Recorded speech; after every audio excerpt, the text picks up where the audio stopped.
What's up, ladies and gentlemen? It's your boy Trouble back with another video, and I was gonna touch on some subjects like how to lead a good alliance, how to be a good leader, and how to eventually be a good kingdom leader. But I got some stuff to get off my chest first. You know, I haven't made a video for a little bit because I've been really discouraged. First off, you know, my computer died on me, man. I'm kind of pissed off about that.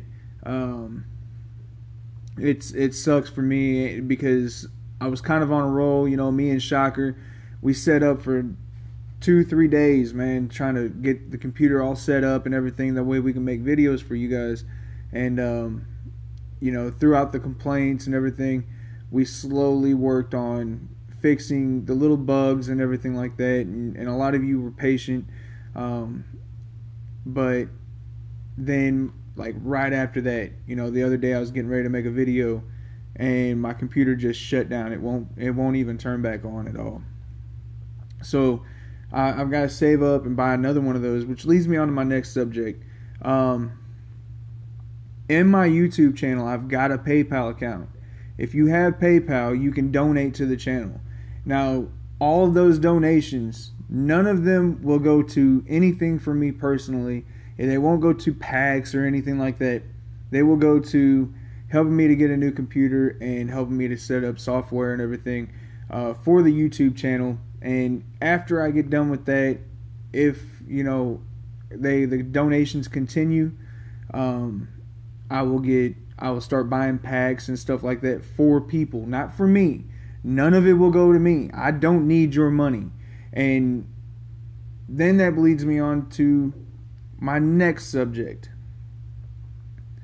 The whole reason, like 90% of the reason that I'm asking for a GoFundMe account, or not a GoFundMe, but asking for donations, is because I actually got sponsored, and 90% of you that say that you're with me don't even go and watch the fucking video that I posted that was sponsored by Amazon. You know, if you guys support me, then I shouldn't be getting 1,000, 1,700 views, 2,000 views, 6,000 views on videos like this whenever you guys can just use up my information, and then 600 views on my video that's sponsored, the people that are paying me, that way I can help you guys. You know, I'm not asking for this stuff that way I can pay bills. I'm asking for this stuff that way I can keep this channel going. So I'm asking again, please, either donate some money or go and watch my videos. You know, they base their next payment to me on how many views my videos get right now. So if you're viewing this video, you should be watching the last video that I posted about Amazon coins, and you should be watching the next one that I post about Amazon coins, because that bases how much they pay me. Either that or go donate to my PayPal account. Alright? Stop being selfish. Okay? If you don't want to watch my videos, then don't watch them. I could care less. Unsubscribe. You know? I'll just quit the whole thing. I do this for you guys, not for me. I really could care less. You know? I've got enough on my plate. So with that being said, you know, as well, I'm also kind of discouraged because I feel like I'm being lied to by COK. They mailed me, they told me, hey, you know, set up a team for global DC World Champions, stuff like that. And, you know, one of the guys, I guess, in COK, the guy that was organizing this, ended up getting fired because he made a bunch of promises and stuff like that. So now I feel like a big fucking liar. Just been really discouraged. You know, I feel like this last week has been really a shit week for me. Raining wieners. So, anyways, let me get back to this video, because my rant's over. I'm done ranting. So, anyways, all right. Now, let's talk about how to make a decent alliance. How to go through and pick your players. You know, you're gonna have your A team, which is gonna be your R4s. and you're going to have your secondary team, which is going to be your R3s. Your A team is going to be the ones that you're going to delegate your responsibilities to. Say, who's going to set up DC, who's going to set up Dark Knight, who's going to take care of donations, who's going to watch and monitor all that. Because then if you don't delegate all those responsibilities, and all that's going to be laid off on you. Everybody's going to think that someone else is doing it, and it's all going to be laid off on you. So you're gonna want to have a decent support team as far as your R4s. You know, your R3s and R2s, those are going to be the ones that are donating constantly. You're going to push those guys to donate. You know, you're going to have good and bad members as R3s and R2s and R1s. So use those ranks accordingly. You know, if they've been donating every week, solid, constantly supporting, not in Kingdom chat all the time, running their mouths and making negative things, making your alliance look bad. You want to look for the guys that are making your alliance look good. So then you once you get up that high, you want to promote them to R4. Now, some people say, "Oh, well, we've got too many R4s." To me, you could never have too many R4s. You know, those are basically the ones that make the decisions while you're not around. So you need more R4s. That way there's always somebody online to make those kind of decisions. Okay, well, this guy's attacking our allies, so we need to kick him out. But there's no R4s online. Okay, well, if you've got 3 R4s and 1 R5, then there's going to be a likely chance that not all of them are going to be online all the time. So to me, you know, I've got a decent amount of R4s. I've got a small alliance. I've got 8 R4s, you know, so and 90% of those that are not R4s are farms. So you got to think about that. All these guys right here, they're all getting promoted to R5 or R4. Like, I'll probably, actually, as a matter of fact, I'm going to promote them now. They're all R4s because I've known them. I've been in this kingdom since I started playing this game. I know all of these guys very well. I know what they're capable of. I know their history, and I know what type of people they are. So they're good people. So I promote them all to R4. Whoops. Why does it keep on doing that? I promote them all to R4 because at that point, you know, they can let their farms in, let them out, you know, kick them out. I've got a rule that, you know, we all talk about whoever's allowed into the alliance. We only have P4 and higher that are main castles in the alliance. We've got one that's a P3 and he's getting ready to be P4. So it's all these guys right here are all P5s. You know, so what we are is we've been playing this game together for so long, and we're tired of bouncing around from alliance to alliance. And I've ran the top power alliance and I've ran a bottom power alliance. It's really no big deal. The best thing about being in a top power alliance is they strive against each other a lot, and they buy a lot of packs, so you get a lot of gifts in there. But we basically buy packs whenever we want. We just don't buy a ton of packs anymore, but we buy packs whenever we want because it's not a game, it's not a battle between us. The only people that actually have a little bit of a race going is me and Cavill right here. It's my right hand man. We have a race for power. We have a race to 100 million power, which I could do it overnight, but I'm not really worried about it. Anyways, back to the subject at hand. I covered the support team. Knowledge over power. You're going to want your alliance, your R4s, to all know the game, and you are going to want to know the game just as much, if not more than them. I don't care what it is, knowing the first update, knowing the update first, reading all the system mail that you get, everything. You know, you want to be a part of this game. This game is very important to a lot of people. So as far as playing the game and knowing the game, you're gonna have to answer a lot of questions if you're gonna be looked up to by a lot of R3s, R4s, or I mean R3s, R2s, R1s, R4s, everything. You're gonna want to know what you were talking about. You don't want to lead these people to a defeat. Tell them, hey, we're gonna attack this. You're gonna want to be able to tell them, hey, I don't know if I'm gonna win, but I'm gonna do it anyways, and that's okay. If you lose, that's okay. Just let it be known that you know what you're doing. Think 3 moves ahead, because it's all for the better of your alliance, not just yourself. Whenever you're leading an alliance, you want to think about what's better for your alliance, not just yourself.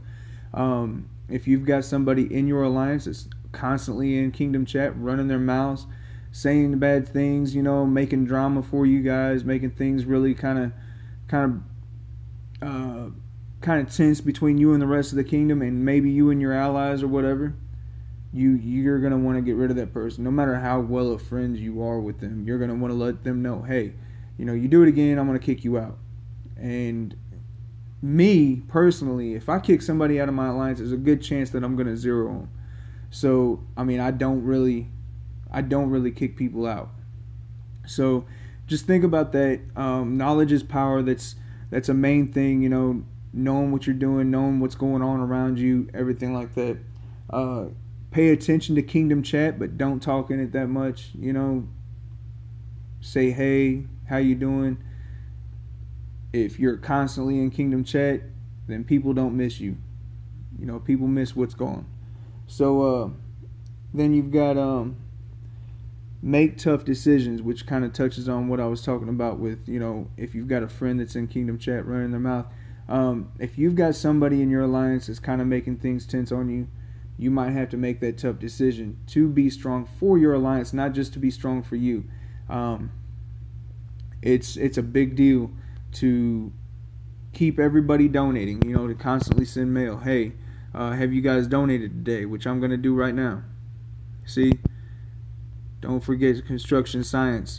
I'm just going to copy and paste that. That way it's fresh in their mail. If they forgot about it, bam, they're going to look and they're going to be like, all right, I'm going to go donate real quick. It's easy to forget about construction science, and it's easy to forget about donations, especially if you've played this game for a long time and you just kind of log in, do your regular rigmarole, and that's it. You gotta remind people. It's not being a dick.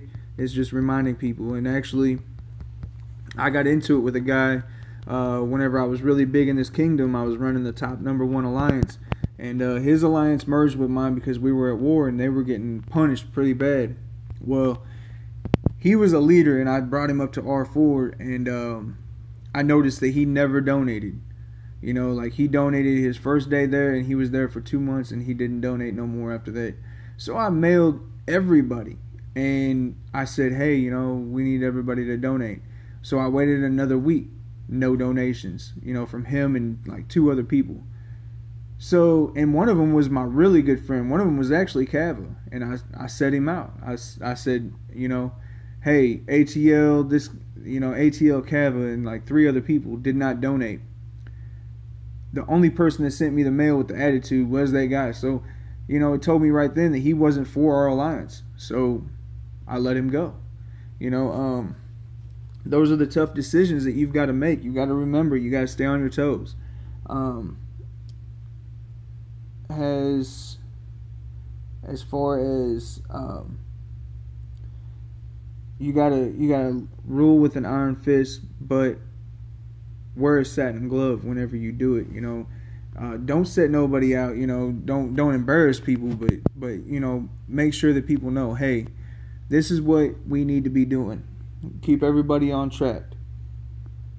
You gotta be committed. You gotta be online all the time. You gotta be available almost all the time whenever you're an R5. And that's especially whenever you go on to King. You will get mails from other kingdoms. You'll get mails from your kingdom, and all this other stuff. You're going to want to be online all the time to make decisions, because people are going to look to you to make decisions and stuff. So you're going to have to be online, mail Kingdom Chat, set a loudspeaker. Hey, these are the rules. You know, this is what the guidelines are.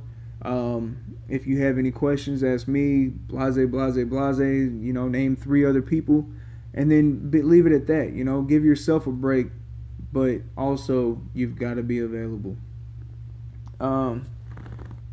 Always think about the future of your alliance and your kingdom. So whenever you make a decision, like I said before, think 3 moves ahead. You've got to think about how it's going to affect your alliance and your kingdom. You know, I went to war with somebody a while back, and it was one person. He didn't have nothing to lose. He basically attacked whoever he wanted.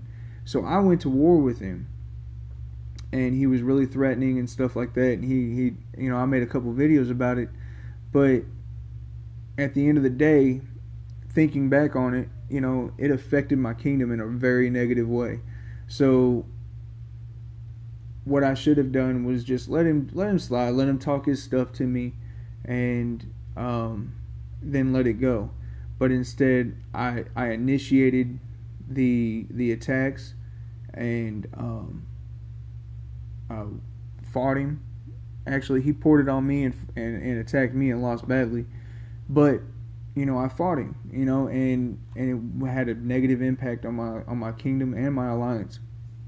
So you've got to think about these things. You know, if you start a war with somebody that is less powerful than you at the time, you know, what will why not just have them merge with you? Or why not be like, you know, hey, you know, these are the lines, don't cross these lines, whatever. You've also got, you know, alliances. You don't always have to have peace in a kingdom. We've got peace in the kingdom here. It's great, but it's also bad. You don't want to have peace all the time, not with everybody all the time and everything. The thing about that is that people grow soft by having peace. That's why I play in so many kingdoms, is because I get action in at least one of my kingdoms. You know, I can keep my battle rituals honed in. I'm always fighting, you know.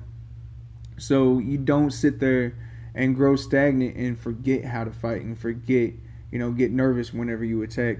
These people, they are in these kingdoms with peace. You know, they're the type that shield the whole kingdom versus kingdom. And the whole reason that kingdom versus kingdom sucks so bad, you know, why, if you were in a kingdom if I fought kingdoms that were at war and there was like level 29 still out there attacking, but they were attacking smart, you know. But then whenever you go to a kingdom at peace, they'll be like, oh, well, I'm a 29, so I shield the whole time. My king tells me to shield. That's just because they don't know how to fight. So just think about that.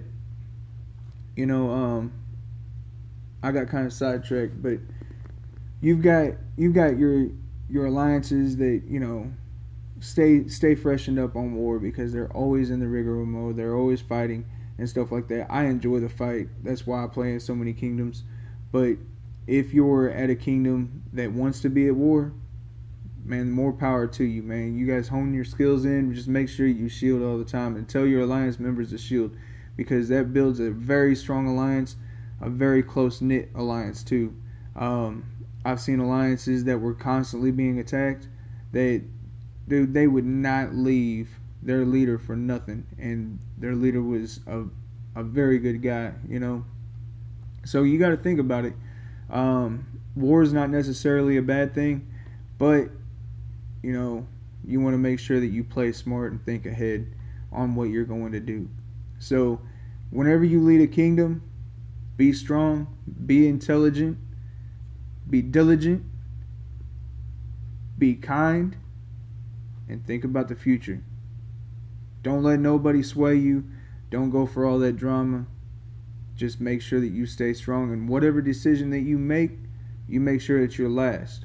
So thank you guys for watching. Please keep an eye out for my next video, and if you watch this, please watch the next one. Make sure you like and subscribe, and if you want to donate, you can go to my PayPal account in my channel. So, thank you guys.